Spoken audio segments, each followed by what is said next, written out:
Hi all. நான் பார்த்தீங்கன்னா sweet corn இருந்துச்சு வீட்டில். அதை வந்து உரித்து பட்டர் கார்ன் பண்ணலாம் அப்படின்ட்டு தான் ஆரம்பித்தேன் ஸ்டார்டிங்கில்.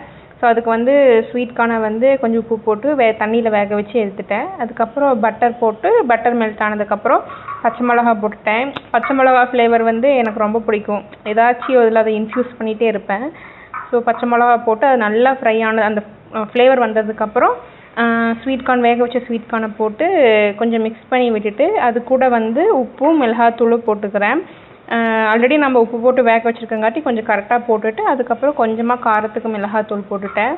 அப்புறம் இதோடவே சாப்பிட்லான்னு தான் பிளான் பண்ணேன். அப்புறம் தான் ஞாபகம் வந்துச்சு ஃப்ரிட்ஜில் சீஸ் வச்சுருந்தேன். ஸோ இதையும் போட்டு நம்ம மிக்ஸ் பண்ணி சாப்பிட்டா இன்னும் டேஸ்டியாக இருக்குமே அப்படின்ட்டு போட்டுட்டேன்.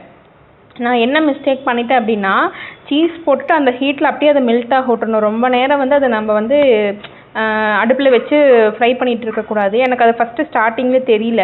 என்ன பண்ணிவிட்டு அதை போட்டு நல்லா வறுத்து அது கூட சீசனிங் பவுடர் போட்டதில் ப்ராப்ளம் இல்லை. பட் அது போடுற வரைக்கும் அடுப்பு ஆன்லேயே தான் இருந்துச்சு. என்ன ஆயிடுச்சுன்னா ரொம்ப ட்ரை ஆயிடுச்சு.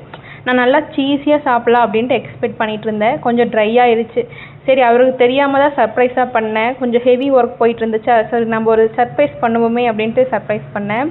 சாப்பிட்டு அவருக்கு பிடிச்சிது. அவருக்கு வந்து பெருசாக வந்து ரொம்ப டேஸ்ட்டெல்லாம் எக்ஸ்பெக்ட் பண்ண மாட்டார். சாப்பிட்டு நல்லா இருந்துச்சு, ஃபில்லிங்காக இருந்துச்சு, தேங்க்யூ அப்படின்னு சொல்லி சொன்னார். பட் எனக்கு தான் வந்து கொஞ்சம் நான் எக்ஸ்பெக்ட் பண்ண மாதிரி வரலை.